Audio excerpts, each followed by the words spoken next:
Parit Mehta, welcome to the show. How are you today? Thank you very much. I'm very well, thank you, Elliot. How are you? I am super well. Very, very excited to bring you on. It's been a very long while since I've done a show with a client, but these episodes go down incredibly, incredibly well. And I have a feeling that yours is going to go down just as well, given the unbelievable journey that you've been on. So before we dive into the details of that, can you give us a little bit more about your superhero origin story, so to speak? Like, who is Parit? Where did all of this begin in terms of your journey with your weight loss, but your life full stop? Just run us through your story up until where you are today in 2024. Sure. So I'm born and raised in Kenya, studied in the UK, went on a professional sort of journey, started with the work and the career and everything. Since childhood, I was always known as the bigger chap. So in Gujarati, they used to call me Jadia, which means the fat one. So I was always a Mm. bit plumpy. So psychologically, the default was always that you are the larger one, and that's the way it is. And I used to have this saying that used to go, "I'm not fat; it's just I'm big boned," so to speak. So that was the philosophy behind which we lived our life. Uh, I did get pretty big in terms of size and physique as I went through my teens. Um, and then I decided to go on sort of like an introspection journey. And when I was about 21, I had this thought process that went into my head that I really do need to start taking care of my own health. And I started doing and trying to understand various aspects of health. So over the course of a decade or so, I'd gone through various iterations of weight loss and various iterations of trying to be healthy, cut out sugar, started eating better, started eating cleaner, things like that. But it's only when all the pieces of the puzzle clicked together, and when we met, that all the various elements that had previously been experimented on, they all came together to form essentially the correct fit and the right puzzle, which then took me on a whole different journey, a journey which I completely didn't anticipate would result in this, and which has been one of the most rewarding journeys that I've been on, especially on the weight loss part. Particularly, it's also given me a lot more insight into the mentality and my personal mental well-being and things like that. So it's just been insightful overall to have gone back to where I started and seen how all the pieces of the puzzle are fit together to achieve what we've managed to achieve now. Yeah, it's one fascinating journey. And I mean, as you said, it's kind of a lifelong thing. I mean, you're in a position now where you've always known yourself to be more overweight, right? I had the similar situation where I was much younger as well. I was kind of a chubby child as well, so I can relate with that. And when you're a chubby child, you don't actually know what it feels like to be in shape. Like you grow up through your adult, like I got into my teenage years before I started to sort myself out from that perspective. But up until that point, I never knew what it was like to even be remotely lean or to be considered the kid who was, slightly more in shape than the rest of the kids, right? So it took you up until that point, up until, where we are essentially today, for you to really feel like that in shape person, the person who people go for to their health and fitness advice now, which is unbelievable. So it's kind of a lifelong transformation in a way as well. Have you looked at it from that perspective? Like you've kind of always been this way? Because again, from my understanding, I was never in shape until I was in shape. And that obviously was in my teenage years. But as for you, it's been from since your, kind of conscious existence all the way up until this point of where we are today. Have you kind of reflected on that as well? I have. I always used to be a sporty kid, so we used to swim a lot, used to ride bikes a lot, Yeah. used to play a lot of football, squash, things like that. So and my weight was never a limiting factor at that point. I still had the flexibility, still had the Yep. movement and things like that. So in a sense, I'd convinced myself that to accept that this is just my size and it is what it is, and there was nothing I could do with it. So I had inflected on that in a sense that I would just always be a bigger chap, but as long as my movement and my sports aspects were there, then so be it. So it was sort of an acceptance that I'd come to live with. Uh, Later on, I realized that those were false sort of glass ceilings that I'd capped on my own Mm. mindset, which once shattered, then it was just a different ballgame altogether. Yeah, I was just thinking, like, I wish it was the case for me, but the other kids in my class made it certain that that was never going to be the case, that I could just be accepted of that. Because I was the same. I did, I rode my bike, I played football, etc. But I couldn't get away from the comments in the PE changing rooms. And, unfortunately, unlike or fortunately or unfortunately, I couldn't resist that like notion that this was the way I was. And that's what ended up leading to, making those changes. But it's interesting how kind of, yeah, you protected yourself in that sense. It's like, okay, well, this is my identity. This is absolutely fine. And then obviously you have this reckoning as you are 21. And that's still a pretty young age to work it out. Like I have a lot of people who reach out to me when they're in their 30s, 40s, and 50s. And this is like kind of the first time in their life that they've realized that this potentially could be a problem. Maybe it's a doctor's visit. Maybe it's a photo that was taken when they're on holiday and they've only had this realization. What led you to realizing this at the early age of 21? So, I mean, we studied in the UK, so there was this massive culture of binge drinking back in those days. I think it's a lot less nowadays. Probably. People are more well informed. So we used to have this binge drinking and things. And for some strange reason, my parents had always encouraged us to keep getting medical tests done and things like that. So every year or every other year, we would generally tend to get a medical test done just to check that overall well-being is good. And we always have this philosophy that it's better to be on top of things and be proactive rather than reactive.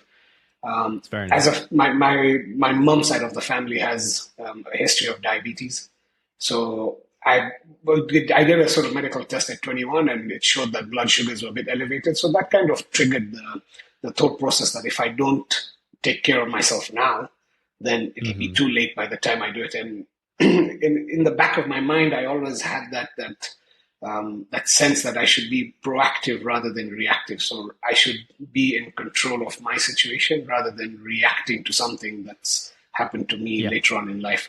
So that's sort of what led me down this path. But it's taken me 20 years to truly realize what fitness is. I mean, all the other 20 years were sort of just building blocks, but today is when I can truly stand in front of someone and say, I do actually think I understand what fitness or what health to some degree means. So it's been a long and interesting journey.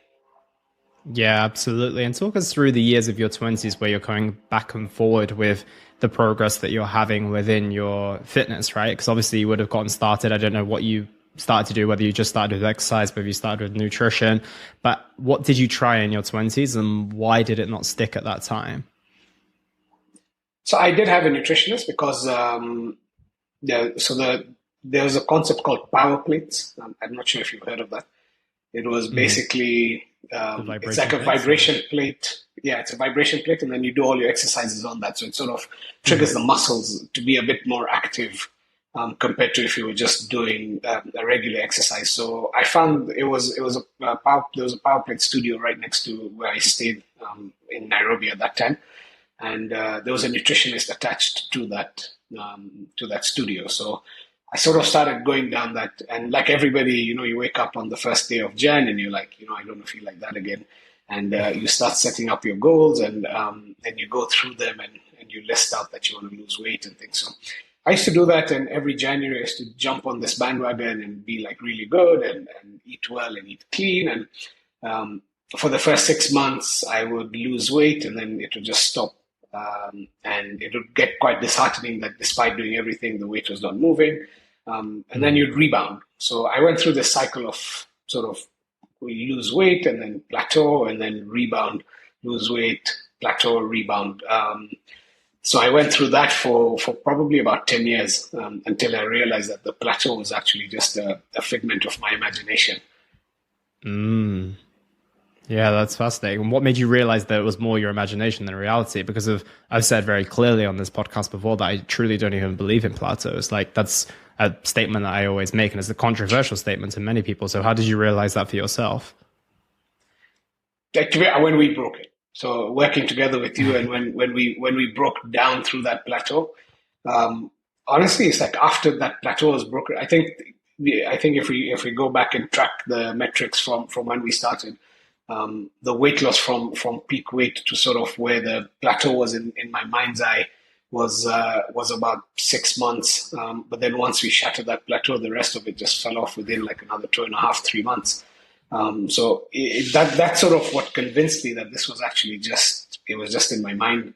And I think a lot of people would be in a similar situation where at that point of plateau is actually the most critical part to stay on the journey, because that's when your body is truly adjusting to what you are now teaching it to be the new normal. And unfortunately, because of a lack of guidance or lack of awareness at that point, we were rebounding. So having that awareness that there is no such thing as a plateau, and to stick to the process, I think that really helped in crashing the mental barrier and then taking this forward. Yeah, that's a huge, huge takeaway, because I think that that's the position that so many people end up with. I reckon you can ask the majority of people who maybe have not had the full success in which they would have liked to in their journey so far. What's that number? Where's that sticking point for you? And they're like, well, I always get to X number, and that's where, I just can't break past this. You hear it all the time. So I'm glad that you've obviously proved that, like you said, it was just a figment of your imagination. And the thing is that during those 10 years when you didn't know it was that, it felt very real, right? It felt like a moment where, why can't I get past this number? But as you've said, it's just a case of that's probably the time where you need to focus the most. And unfortunately, that's the time where people resist the most, because they're like, well, I'm putting all this effort in, but I'm not getting any reward for it. So then they end up, like you said, rebounding, going off track, going off the journey, losing motivation.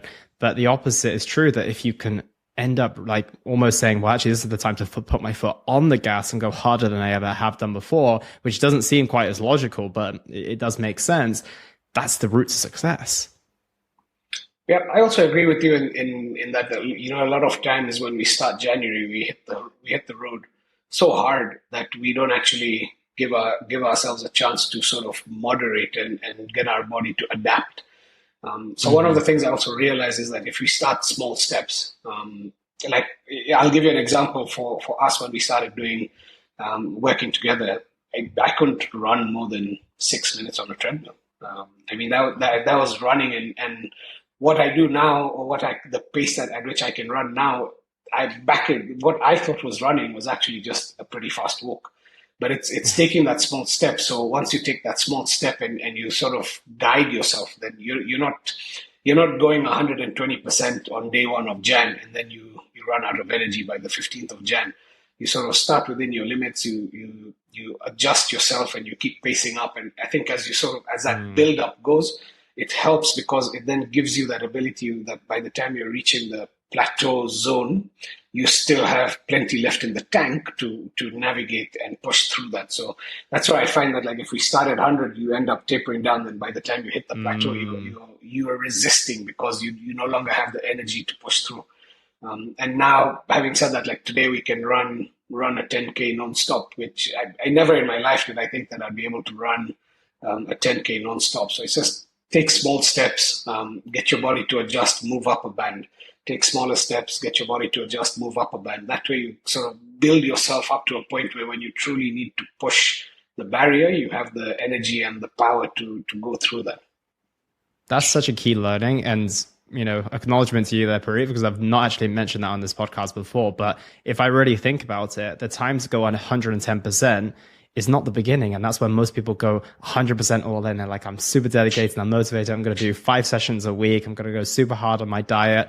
And then, as you mentioned, they run out of steam where they most need it. And the reality is that if you thought about a ratio, maybe, and this is the thing, I always say to people, like, if you're starting kind of from scratch, from zero, with not great nutrition, not much exercise being completed, sleep in a bad place, digestion, all those other things not in a great place, just by tweaking a few things, you're going to get some great results. So you don't have to go from 0 to 100 or from nothing to absolutely perfect. By you just going, increasing the ratio by 30, 40, 50%, you're probably going to see some results. And that's not to say you can't capitalize on your motivation and put a lot of effort in the early stages, but it's good to say that, well, actually, look at this from a long-term perspective. You're going to need 110% of your energy when you get to those sticking points. And it's going to be far more valuable to invest that energy at that point versus in the early stages where things kind of take care of themselves, and where your efforts are probably better placed is establishing good habits, getting into good routines, kind of trying to adjust that learning curve, which is quite steep when you're first starting. You're better off kind of not focusing on intensity, but your understanding and habit forming. And then once you get those habits and those learnings in place, then you hit the road hard, because that's when you're really going to need it. Because as you probably know, those first few kilos, depending on where your weight starts, they kind of fly off, to be completely honest. Your first month, you can see some, like a lot of people on the scales, they see it come straight back down. It's straight down as long as they have a decent plan in place. It's thereafter when everyone starts to see the steady like movements, which are a lot more frustrating. And if you can give more of your energy there versus the start, then that could be a really good recipe to success. Yeah, 100%. I couldn't agree with you more. And you sort of hit the nail on the head there when you said when you're thinking long term. So, as, even today, I still get a lot of questions like, you must be missing eating this or you must be eating that. And I do admit that in my past life, I loved eating pizza as much as the next guy as the person next to me. And I enjoyed having chips and I enjoyed having deep fried fish or whatever it may be. But as the irony is that the cleaner you choose to live, the healthier your palate becomes. And those things actually fall out of your lifestyle. So today, when a lot of people ask me, they're like, "Do you miss that?" I'm like, actually, it's not, because my lifestyle has changed. It's not. It's my habits have changed. So it's not that I am the same person before. It's physically I may be the same, my voice may be the same, my face may look the same, but my habits have changed. And sort of as you go along that, you realize that today, if someone's sitting next to me and they're having a slice of pizza, it doesn't even occur to me that let me grab a slice. Once in a while, yes, you do end up reaching out for a pizza and having it, but it's not the end of the world. But it's not an active thought process anymore that, let me go and have that pizza. So as you start thinking long term, and as you train your mind to think clean, to think healthy, automatically a lot of the habits which would be your pitfalls, they fall by the wayside on their own. And one of the other things you mentioned, like, in terms of positive habits, it's all about, I've come to learn that it's all about like starting small. I wanted to always implement certain habits, particularly one of my biggest, I wouldn't say regret, but one of my biggest things was I wish I'd started journaling this process a lot earlier. I only started running a journal about 6 to 9 months in. And I wish now that I'd started journaling on day one, but it took me 6 months to actually put a pen to a paper. But that's a small step. So the first time I journaled, I wrote like one line. But then over time, it sort of became a habit. And now it's a de-stressor almost when you're able to put pen to paper, because it's almost like a third-party visualization of your thought processes, which actually massively helps. Particularly when you're going through a journey like on a weight loss journey, and there are certain challenges that you face. And a lot of times if we're not particularly honest with our coach or our guide or our nutritionist, when we put it down on paper, you're not going to essentially lie to yourself. So that brings out that fact. It sort of opens your eyes to the journal. When you read that journal entry and you're like, oh my God, I can't believe my thought process was like that. So, small habits, starting small, thinking long term, it just helps form positive habits, which then only benefit you in the long term. Yeah, there's so many good things that you said in there. And I want to go back to the first one in regards to reaching out to the pizza and having those different habits. And it's interesting because you'll say that to the person who's eating pizza right now. And what they'll say is that lifestyle doesn't seem that enjoyable. That doesn't seem fun. But it's really hard to explain it to them when you're on the other side of it. It's not that you just woke up one day and was like, yeah, I don't want pizza anymore. It was a series of habits that led you to that place. And I think that that's where people get mistaken sometimes. Yeah, you must miss the lifestyle that you used to lead, but they don't understand all the work that went on in the middle to take you to the other side of that. And a big thing that a lot of people say to me is like, okay, well, how can you continue to train and eat in a certain way for so long? It's like, I wouldn't want to feel any way other than this, and I know what feeling the other way feels like. So it's not even a motivation that needs to be in the front of my mind. It's just something that permanently exists. It's just something that you're aware of. It's like, I feel better when I do this. And therefore, this decision on a daily basis makes sense to me. And I won't be eating pizza every single morning because that's not going to be the thing that's going to lead me to feeling this way. But I think so many people see it from, I'm at the stage where I'm eating pizza 3-4 times a week. And I'm looking at Parit, who maybe just grabs a slice every once in a while, but really doesn't feel that desire. And they're like, oh, that seems like a lifestyle that I wouldn't really want to live. But they miss out that part in the middle because that's what makes you lead that lifestyle. And also you have the big reward on the other side of that. So that's the first thing. If anyone's thinking, oh, well, you must miss these things, it's like, well, go for a journey like this first, feel what it feels like to feel healthy, to see what the healthier foods do to your body, do to your mind, do to your mentality, and then ask yourself that same question. But it's almost hard to understand it. Maybe it's like, I can't give I'm usually really good with my analogies, but I can't think of one right at this moment to give you the example of this. But it's just trying to compare something that someone wouldn't really understand until they go through it themselves. And that's why, obviously, I encourage people to, just get started on that journey. And alcohol is a big one. I always say to people, first 2 weeks of your journey, try 2 weeks without alcohol and see how you feel, just to reshape your relationship with it. You might have realized that you've not actually taken a 2 week break since you were about 16, 17 years old, and you might be 36 right now. It could have been like almost half of your life that you haven't taken a break from alcohol. And it's not to remove alcohol from your life. It's just to understand how you feel without it and see who's in control. Is the alcohol choosing you or you choosing the alcohol? So I think that's the first part in which I wanted to speak about. And then the second aspect is, of course, where you have continued to push on with implementing those small steps as well. It's like, yeah, if you started by removing just about everything, then it would have felt unrealistic. But something you've done very amazingly is you've kept things in your life during this journey. You've gone out on your family meal every single week.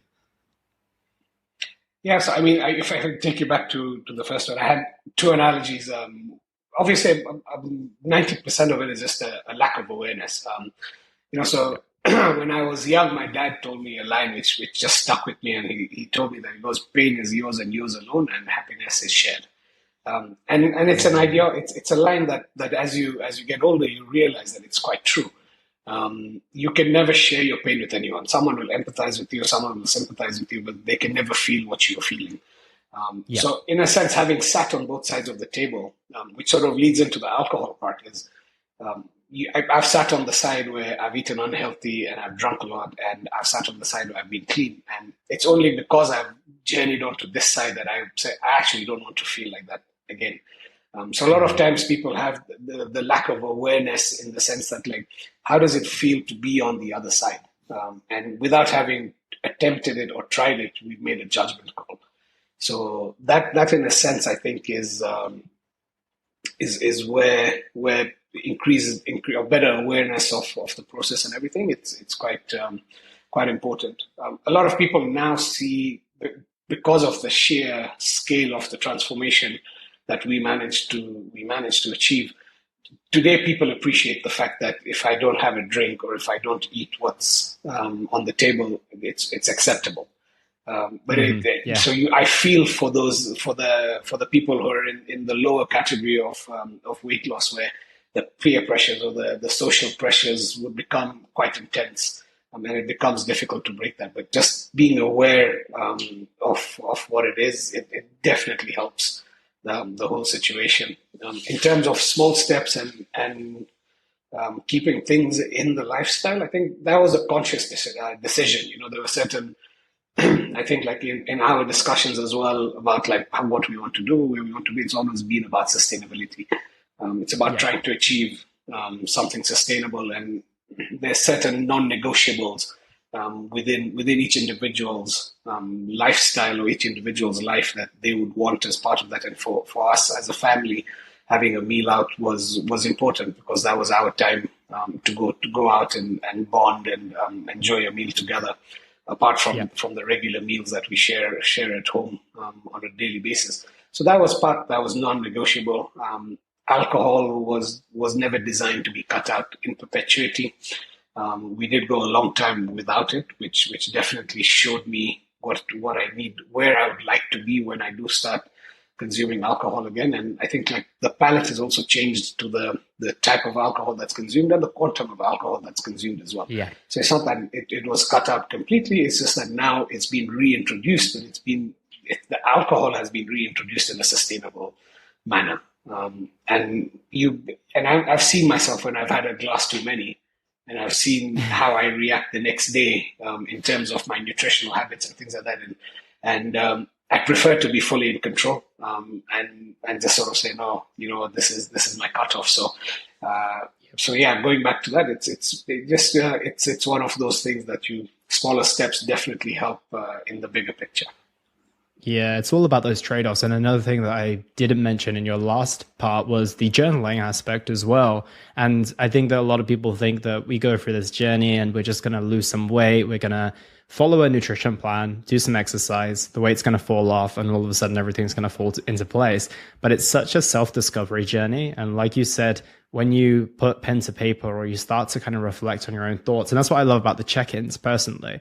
I almost see them as a journal entry as well. But like you said, you go one layer deeper, because if some people might lie to their coach, they might check in and say that, I did this and I did that. The scales don't necessarily reflect that. And that's where it gets a bit confusing. But if you journal first and you kind of put that layer down, you're like, well, first things first, I need to understand myself.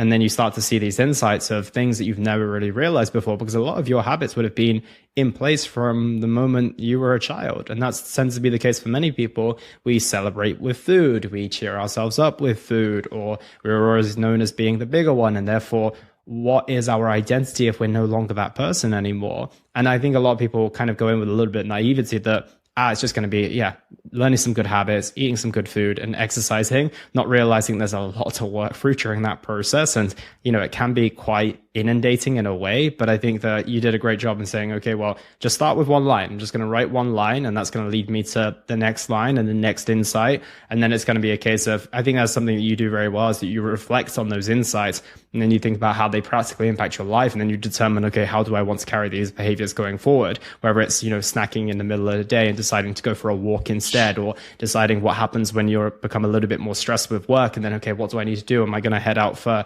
to the fridge to grab X, or am I going to grab a glass of water, and try and reframe my mind? So I think that's been a big thing as well, that journaling aspect. So can you share a little bit more about the kind of inner work that you did alongside the outer work? Yes, that's a deep question. So all in all, this whole journey has been, I've thought about it a lot, and sort of every time I reflect on it, and every time I see myself in certain situations and I see how I react, this journey has actually been less about weight loss, but more an awakening, so to speak. It's helped me in many more aspects of my life. Not just the weight loss happened. Now I look at it and I think that the weight loss was just cream over the cake. The cake itself was the awareness, the calmness it brought, the ability to step out of a situation and inflect and reflect, and to make positive changes and positive habit changes, in a sense. So that's what the whole process in itself did. The inner workings, I've always been fascinated with this whole process, and with with my wife, with Sandhya, we went to Maldives for our honeymoon, and she always used to tell me that you consciously choose to be bigger. And I told her, you know what? Let's do this. Let's eat the same thing and drink the same thing for 1 week. We're here together. Let's do exactly the same thing, and we calibrate at the end of the week, and we see what you put on and what I put on. And I won't mention the exact numbers just for her protection. Otherwise, I'll have to find a doghouse to sleep in tonight. But generally speaking, I put on like 3x what she did. So I had this in my mind that even till today, I still keep challenging that they're like, yes, calorie deficit, calorie in, calorie out is a secret to weight loss, but how your body digests 1 calorie versus how my body digests calorie is still misunderstood. So today we know the base level, and I always like to use the analogy of a car. I say, you have a Toyota, I have a Toyota. Both the cars are 50-liter tanks, but you are able to extract 500 kilometers from your car. I'm only getting 350. So does that mean that if I fuel less, I should still get the 350? And the answer is no. I have to learn how to drive the system more efficiently. So each body you have to figure out what is your efficiency or what is driving you. So I went on this journey to sort of discover all these elements, and that was sort of the inner workings. It was within the mind, to see that and understand that, okay, if I do meditation, will meditation help in some way? If I do reading, will reading help in some way? What are the de-stressors? What are my trigger points? And over time, I've started to discover that, at the base level, fundamentally, every human being is an emotional eater. Whether we happy eat, whether we sad eat, whether we stress eat, every one of us actually is an emotional eater, and we react to an emotion to eat. And understanding those triggers was extremely liberating for me. And today now I can see myself in certain situations when there's a stress event happening or about to happen. I'm now aware that this could lead me to venturing into the fridge or into the pantry to grab something. And it now created these distractions where I say, okay, if I feel like I'm getting into that, then I'll pop out and go for a 10-minute walk. And it helps in two ways. You manage to get your 10,000 steps done in a day, and it also takes your mind off going into that. So that was sort of like the inner working that I kept on trying different habits to see what works for me, what I like. And I'm one to always experiment. I'm always happy to try new things. And if it doesn't work for me, I'm happy to let go. Don't hold on to it too much emotionally, but until you sort of get to a time. So I did do meditation for a little while. Just the timings of it didn't work out with the family and the place where I was. So I parked it on the side and said maybe at some stage later in life we'll reintroduce meditation. But reading definitely became a conscious habit, and started putting away my phone half an hour before bed and picking up a book instead, and that helped the sleep. So it was killing two birds with one stone, in a sense. So that was a habit that I formed. The journaling was a habit that I formed, which I found also quite insightful, learning about myself as I go along the process as well. And generally speaking, just understanding my emotional triggers for what pushed me towards eating or towards binge chocolating, whatever it is. I mean, don't get me wrong, I still have my meltdowns. Like I'll still have a day when I can't control it, and I'll just go and pop in and just have a bar of chocolate. And I've come to the understanding that that's not the end of the world. It was one day, it happened. It's okay. You move on, and you don't regret that you did that. It's to try and understand why you did that, and to make sure that next time it happens, you don't make the same mistake. I think that's the bigger learning for me in this whole process. And a lot of times when we do something we regret, we do something we shouldn't, we regret rather than learning from it. Regretting it doesn't serve any purpose, because you've not essentially made a change. Whereas if you sort of understand your triggers and you make a positive change, then you've learned from that, when you err. 100%. And what you just said is one of the reasons why I know that you have locked this in and you'll maintain this for the long term. Because of when people ask me, what are some of the traits of people who maintain their results for years on end? And one of them that I always say is that they don't catastrophize when they make a little mistake. They have a small slip up. They don't end up letting that be, days of guilt and repeating the same actions, or letting it really just phase them in a big way that they end up changing their behaviors. They just recognize that it wasn't something that they want to do on a regular basis. They learn from it. They move on. And that is one of the big traits of those people who maintain their success on a long-term basis. So I'm glad that, that's your framework. That's not something that maybe obviously I've touched on that in some of the check-ins, but I didn't say this is the framework that you need to follow whenever this happens. You've integrated that yourself. And I found that with Goldie, who I also spoke to on this podcast, who I've worked with in the past as well. She says the same things. She doesn't catastrophize. She recognizes that, okay, that wasn't what I wanted to do, and it isn't the end of the world. I'm going to start from scratch tomorrow. I'm going to learn that lesson and I'm going to move forward. And she's another person who maintains her health and well-being in a beautiful way. So I'm glad that both of you kind of said that. And it's without me saying, yeah, this is the exact formula to do it. It's just something that you've learned along the way. It's like, well, this is what's going to serve me best. So that's a really fascinating insight as well. And something I wanted to ask you when you spoke about obviously taking 20 years to finally get to a stage where you're saying, I've got this fitness thing figured out finally. What kept you going back? Because there's a lot of people who kind of just reach a point of getting fed up. You know, they try throughout the course of their 20s, it doesn't work. They try throughout the course of their 30s, it doesn't work. And then they get to a stage where they're like, well, maybe this just isn't for me. And maybe they accept kind of the way that you were and like, okay, maybe I'm just destined to always be a bigger person. What kept you going back and kind of not taking no for an answer? And this is an interesting question. If it didn't work this time, would you have still continued to try? The second part of that question is a bit difficult to answer because I think like the version of me that started this journey and the version of me that's here today are essentially two different mind frames. So the base answer is yes. I think I still would have. Why? I'm actually not sure why I kept doing it. I always had this like. I used to be a sporty guy, and I always wanted to play sports and carry on playing sports and things like that. So it was for me. It was just part and parcel. It was just a process that you just jump on the bandwagon. If it didn't work, then okay, go and be happy for another 6 months, gotcha. Whatever it was. But when I also met Sunday, I made her some pretty wild promises, which I wasn't sure that I would be able to live up to myself. But they were part of my sales pitch, if you say so, at that time.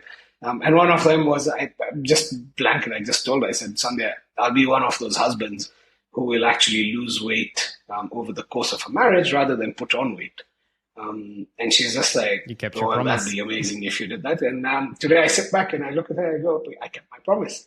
So I didn't know how I was going to do it. So, call it the subconscious mind or the subconscious power or serendipity or whatever it was. So somewhere there was a seed that was planted that I did want to do this. It's just when the time was right, I guess it happened. It's sort of, like I said earlier, it's just all the pieces of that puzzle, they fit in nicely. So all the past experiences, all the muscle memory that the body had been gaining over those years, I think sort of drove it to the next level. And I think even in our journey, you've experienced that. A lot of times I like to test my limits. I don't know why. It's like a freakish little thing that I do that just to understand like how hard I can push myself and where I can get to.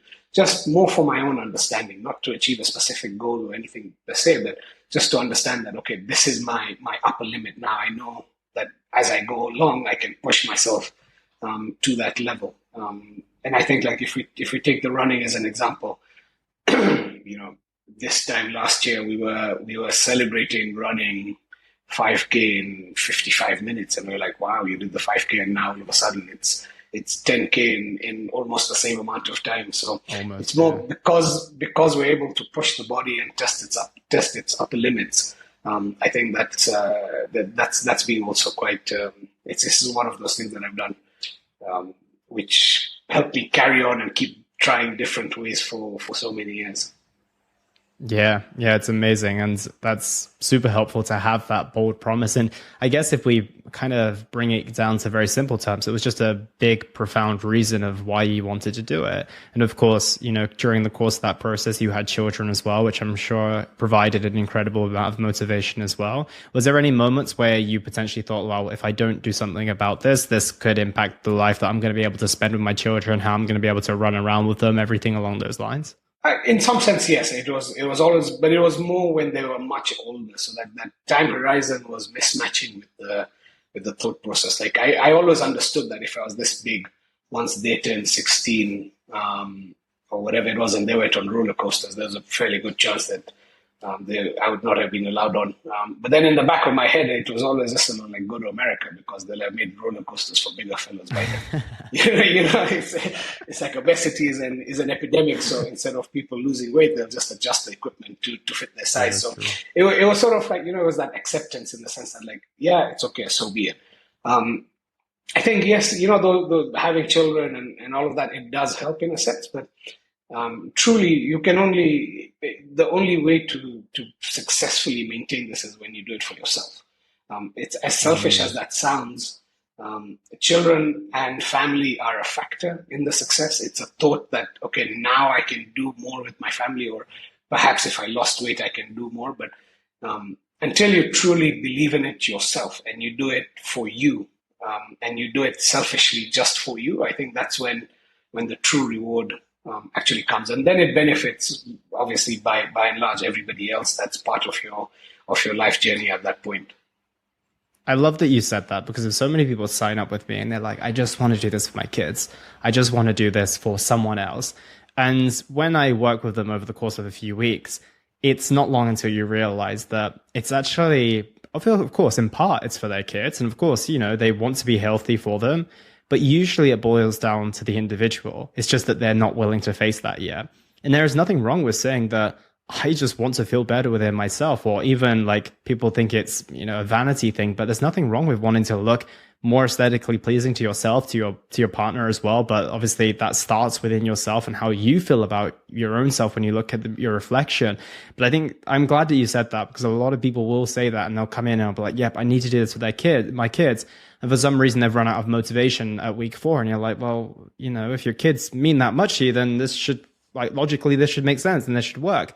But really, like, the kids is just kind of a nice thing to say. It's kind of a very selfless thing to say. And saying, I'm doing this because I care about myself and because I want to look better, it sounds selfish, and people don't like to say those type of things out loud. But when you're actually able to be honest with yourself and find your true reasons why, then you're going to be way more powerful than the person who said that it's for a reason that ranks 5th. It's still on there. It's still in the top 10, but it ranks 5th compared to the first place thing that you're kind of disregarding and ignoring. So I'm glad that you said that, because if it seems like the quote unquote not nice thing to say, but the reality of the situation is I guarantee that 99.9%, unless you're maybe Mother Teresa or something along those lines, would have the same thought process as you do. Yeah, but to be honest, I also think the selfishness helps particularly well with the nutritional part. Because once you become selfish, you don't compromise on the nutrition. Because then you're like, no, I need to do this. And you sort of, your family adjusts to it. I remember the first time I traveled, so we were living in Dubai when we started this process. We're currently living in Nairobi. But when I first traveled back home, I actually printed a shopping list for my mom. I told her, this is what I'm going to eat, and this is what I need you to buy. We're staying at yours for a week. And she's like, well, what's this for? And I said, well, it's my meal plan for the week. And I'm going to eat the same thing every day for breakfast, lunch, and dinner. And she's like, no, no, no, no, no. You know how mothers are. They're like, oh, you'll go hungry. Yeah, of course. Oh, you'll do this and that. When she actually witnessed me going through that journey, and then she saw me, she's just like, you know what, actually, I'll support you. Next time you just send me your plan. So it's just like, I think the selfishness helps in multiple factors. Because then you're truly honest to yourself. You're doing it for you, and you're able to cross hurdles which would otherwise become excuses. Yeah. And I find that if you bend, then other people will take advantage of that. And it's not for anything bad either. Like you said, you know how mums are. And she's not thinking, I want to keep Parit overweight and, potentially running into health problems. Not at all. It's the care of a mother. And that's the way that they kind of express their care. So if you say, yeah, it's okay for this week, you give them the finger, they'll take the whole arm, not even the hand, they'll take the whole arm, right? So that's the thing where people will need to be very, very, like, they need to be the most dedicated and the most concrete, and especially when it comes to family as well, because if you give them an in, they'll take it. And that's not the problem on them. That's kind of your responsibility to communicate and also to show them in a way. A lot of people say to me, well, I want to go out with my friends. And, as you know, that I'm very, very keen for everyone to continue their normal way of life. So to see family, to see friends, etc. But they're like, I know that they're going to convince me to do X, Y, or Z. I'm like, well, if you stand firm and you don't show any signs of budging, they'll get bored. They might throw you a few comments here and there, but they won't continue. And like you said, one visit to your family home, your mum was sold. Right. But if you were like, well, I'll bend a little bit, I'll have a little bit of her food, etc., who knows that wouldn't have taken 5 more times, 6 more times.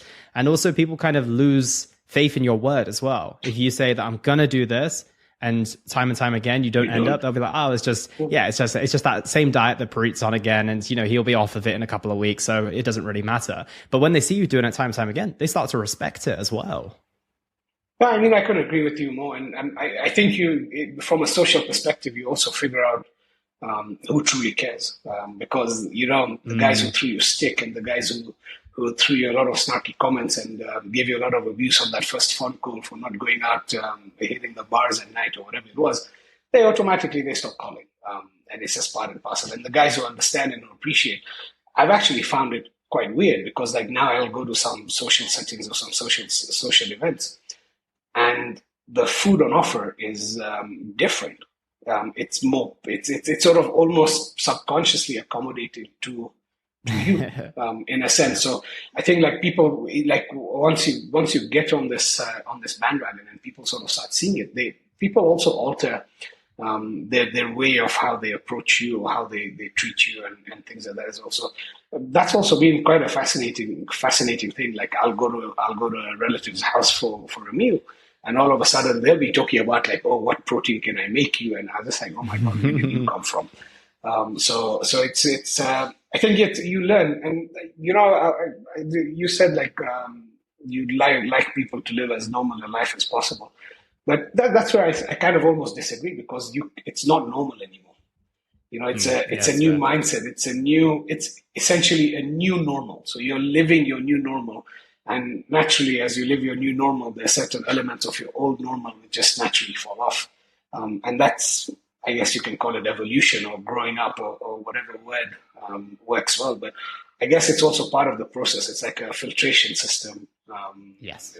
like a self filtration system. So it's more understanding your new normal and how to live within your new normal, rather than sort of being normal from the old perspective. Yeah, absolutely. And I always say, like, you cut the fat from your body and you cut the fat from your life as well, in the same sense. And it's a good point you make as well, because of at some point you might try to continue to live that normal life of, hitting the bars 3 times a week or whatever that might be. But at some point you eventually realize that either you're not able to make the progress, or you are finding that it's like just like it just doesn't make sense. You're like, well, why am I in these environments that are not conducive to what I want to achieve? And then, like you said, it just falls off. You're like, well, actually, maybe I don't need to go out every couple of weeks or so. So as you mentioned, the life, your new, yeah, you have a new normal. And again, from the outside looking in, a lot of people are like, well, you used to love the nights where you came out on your nights out. But then again, that process, it takes away as a filtration process, as you rightly said as well. And I do have a question about you and your peak weight as well. What was your peak number on the scales that you remember? My so it's not remembered. Actually have it recorded. So for some strange reason, I have the like my first Jan or my peak weight for the last like 7 8 years. I don't know why, but yeah. So my peak recorded weight was 136.4 kilos. I even know 136.4 my kilos. waist size, with the waist size of, I think it was like 47 inches, and a shirt size of shirt 18 and a half collar. So that was peak weight. It's insane. And how did it feel? Like, that's the question I want to get, because I can resonate with a lot of people when it comes to feeling overweight and wanting to be in a better position with their body, not having knowledge around nutrition or exercise and learning how to do that. To drop, I've probably dropped maybe between 18 kilos or something along those lines, but never any more than that. So I can't fathom dropping close to 60 kilos. So what's it feel to be at that weight with that much body fat on your system, and to kind of go through a process where you lose almost half of the body mass that you have? Like, how does it feel internally, mentally as well? I think if I look back in hindsight, I'd probably say I was in denial. Um, Back then, I'd accepted that I was always going to be a bigger fellow, and I just sort of lived my life accordingly. That it is what it is. I'm a good golfer. I can play good golf. I play sports when I need to, and I'm just a big fellow, and that's the end of that. If I look back today and I sort of think about it, yeah, if I were to speak to a psychologist, they'd probably say you were in denial. And I would admit that I was probably in denial, that my habits were probably not best for me at that time. Over time, sort of in terms of how I feel now. Yeah, it's funny. I get a lot of questions all the time that like you must feel more energetic and you must feel more, whatever words come to people who look healthy or look physically fit. But I think because the steps were taken in a small and gradual manner, um, Mm. the energy levels also went up in a slow and gradual manner. And I still think that, like, I think just last week we were having this discussion, that how I just feel a lot more energized now, and I feel like I can get movement, or some form of physical activity done on a daily basis. Mm. And 2 years ago, it didn't feel like that. So it's just gradual, progressive thing. So as sort of I journey on and I keep progressing and I reflect now, I realized the subtleties and the changes and how the energy works, and realized that yes, I am more energetic now, but it was never like a sudden burst. It was just slow, No. progressive. And I got like sort of comments from other people that, oh, you seem a lot more energetic now. And that's when you sort of look back and do that. Body is like, I still don't think my eyes have adjusted to my new body. It's been some time still. But you get like this body dysmorphia. So because you've been looking at a big guy in the mirror for all these years, even today when I look in the mirror, I truly don't see the transformation that other people might see, because my eyes have been so used to seeing a bigger fellow. And it's only when a third party would comment on the physique is when you sort of like take acknowledgement and say, okay, I may have achieved something here. But when I look in the mirror myself, it still doesn't feel like I've achieved what I've achieved.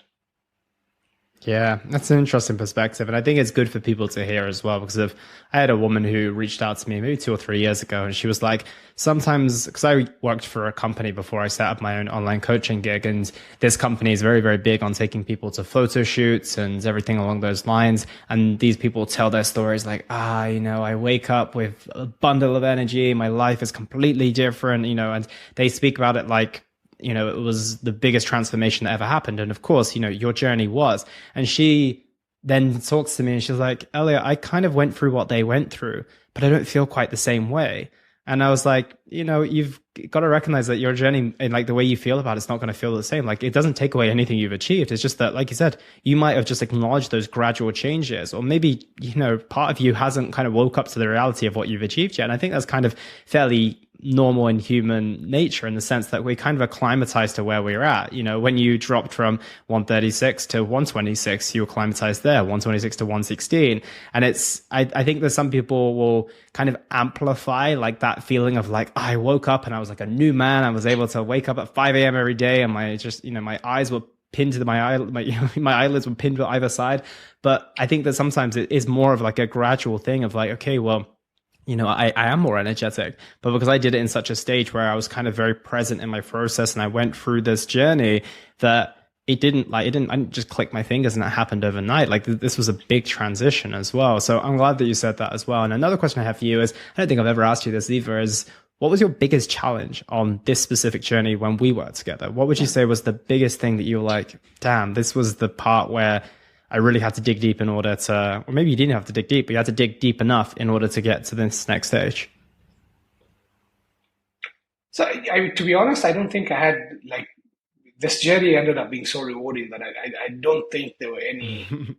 I didn't face any challenges. I think in the initial, I like my food, so the initial thought process was, if I have to keep eating like this, is it going to get boring? And I think early on in my journey, a very good friend of mine, I think you've worked with him as well, Arvo. He introduced me to this website called eatthismuch.com. And I sort of went onto that and started playing around with it. And I was like, oh, this is actually a game changer, because I've now got someone giving me recipes based on my macros. And I didn't need to, because it's not so easy. Like today, if you told me eat 185 protein, where do you start? Like, that each protein is 9 calories, 9 calories is X many grams. Now, to start weighing down that and you say, okay, I need to get this much of this. And then now how do you spice it up and what do you do? So it becomes a very, like, if the more you start thinking about that, the more it sort of withdraws you and you're like, oh, you know what, this might be a bit hectic, a bit more hectic than I thought. But like finding sort of these channels, they really helped in this, because I was able to keep the food interesting, prevent the boredom from setting in from a food perspective. So that was one of those. But like from a challenging perspective, like I can't actually pinpoint any particular time when I thought that, oh wow, okay, this is challenging. I think it was more. Yeah. The more challenging was from a perspective of. Plus, I think we were also quite proactive in a sense that when we knew travel was coming up, we made the adjustments. So we prevented that from becoming a potential challenge. So I think there was a lot of foresight and a lot of planning that went into it, which actually prevented it from being too much of a challenge.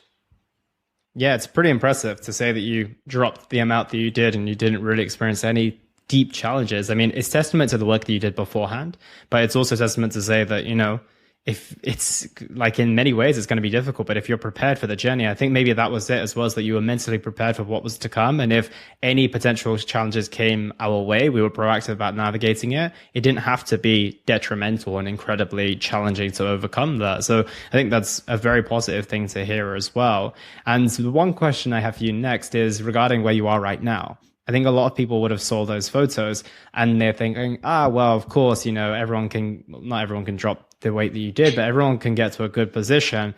But how many people can maintain it? Little do they know, but those pictures that we posted recently were a good, 6-8 months ago when you're in that position of your after photo. Yet you're sitting here today in a very, very similar position. So can you share a little bit about how your lifestyle looks today? Like how little you rely on technology. Like you've said to me, I don't know if it was on air or off air, that most people think, you must have to spend all day in the gym and everything along those lines. So can you share a little bit about what your lifestyle looks like right now? Right. So, I mean, yeah, the maintenance part now, lifestyles are fully on autopilot. I think the nutritional awareness is significant now. I understand, or my body understands when it's not had enough protein or when it needs more protein. So in a sense, the nutritional awareness is one of the key things in the maintenance part. From a lifestyle perspective, today we're pretty active. I think but our initial plan when we had set out was to do sort of 3 gym sessions a week and 1 cardio, and then by myself I sort of introduced a second cardio, so I'm doing 2 cardios and 3 gym. And then I've replaced one of the cardios now. I try and get like a sport in, like a racket sport. So play tennis or play paddle, try and get a round of golfing. So you get the additional steps. Consciously trying to introduce movement, particularly in terms of steps done on a daily basis. Introducing positive habits. That's kind of like how the lifestyle is. And a lot of it now is it's become quite intuitive now. So sort of wake up in the morning and you feel like you want to have some movement done. And if you don't get the movement in, it feels a bit weird. But yeah, the days are pretty good. The days are pretty energetic. You wake up, you feel pretty fresh. I think one of the virtues of having kids was they dinners early, and just by default, we ended up eating dinner with them early. And I think an early dinner is one of the most underrated things that's available. So we generally tend to eat relatively early, so we're done with our dinners before like 7 p.m. So it gives us plenty of time in the evenings as well. If you need to do things, whether personal, physical, or movement, whatever it is, you get to do that. So the lifestyle is relatively simple, which accommodates or which allows for almost an automatic or autopilot system under the sort of from a nutritional perspective.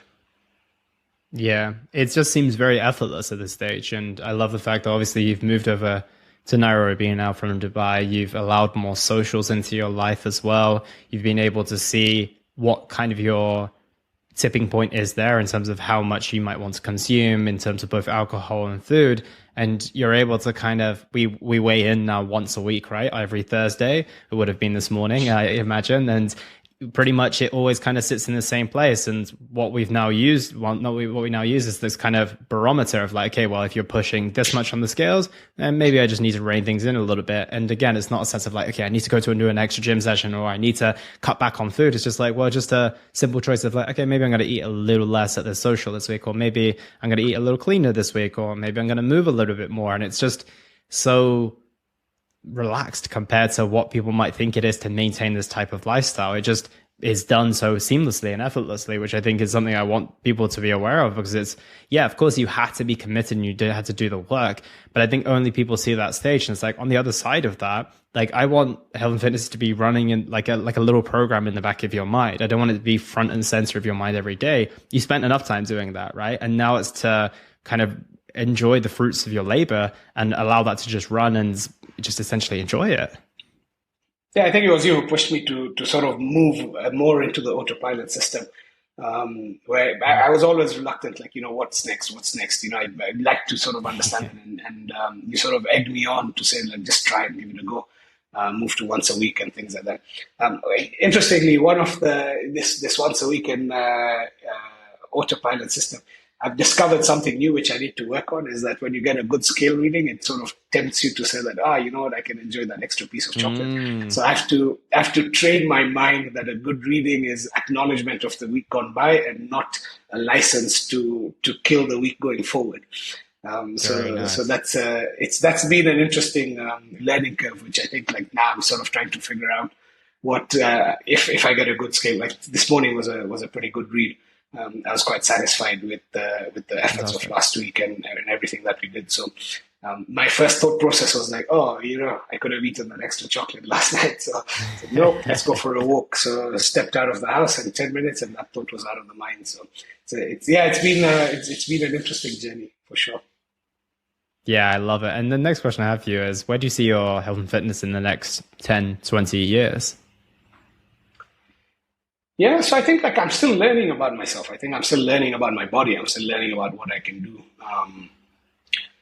From a sustainability perspective, I'm trying to understand um, where sort of, as I age, what will be possible, what will be practical, and the more I sort of the more I do, the more I think about it, the more I realize that, like, some form of movement, particularly from a sport perspective or something, will be critical, and will be key. So that, which is why I'm trying to introduce those habits today, so that by the time I'm in my 50s or in my 60s, there's still some sort of movement going in, because as we age and bones might naturally get brittle, doing the weights and things like that, yes, you'll be able to do them, but maybe not to the same level as today. So I'm Sure. trying to create a sustainable, something sustainable. So yes, I know that today I can push weights to a certain level. So let me take advantage of that today, but by still introducing small habits which will benefit me tomorrow. So that's sort of the mindset at the moment. I think a lot of it is now almost intuitive. It's just trying new things, just understanding what we like, and really listening to the body. I think the body, or the mind, gives you a lot of, there's a lot of signals. And when you're able to break the noise down and focus on the signals, you can very quickly grasp what your body appreciates, from a training perspective, from a nutritional perspective, and then you venture sort of on a deep dive down that path.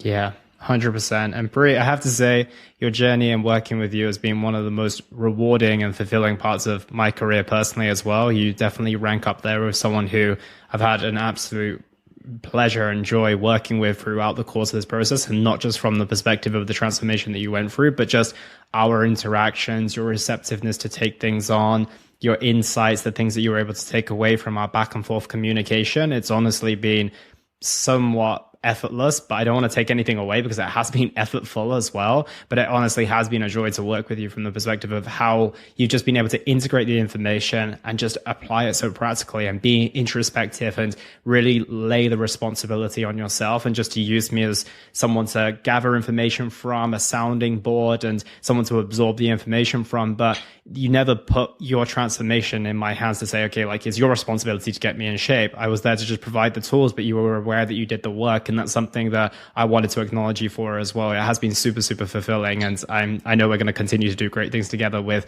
the next stage of your journey and beyond as well. So I just wanted to make sure that I acknowledge you for that as well. I really appreciate it. I think, I appreciate the kind words. And one of the things that was key during this process is, for some strange reason, you knew the right words to say at the right time. So even when there were weeks when the weigh-in may not have been quite what we anticipated, but at the check-in time, you said the right words, which sort of kept me going.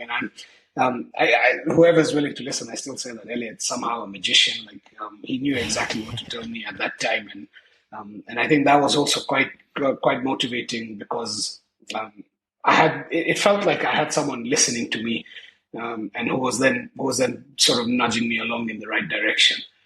So I also want to just appreciate you for everything that you did, in this journey.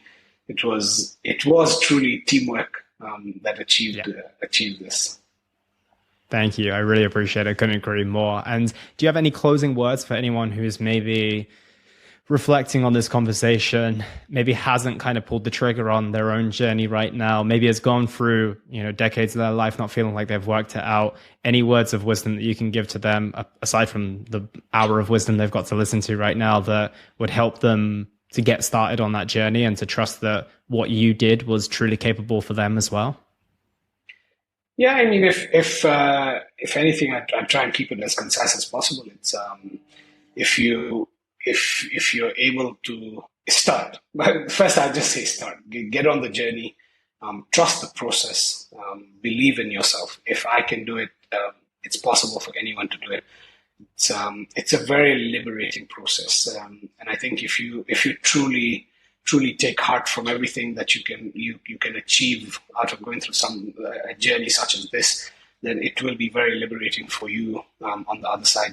It'll transform the way you think, it'll transform the way you eat, it'll transform the way you physically or your physical fitness per se. So jump on the bandwagon, small steps, test your body, understand its limits, push harder, and elevate your level.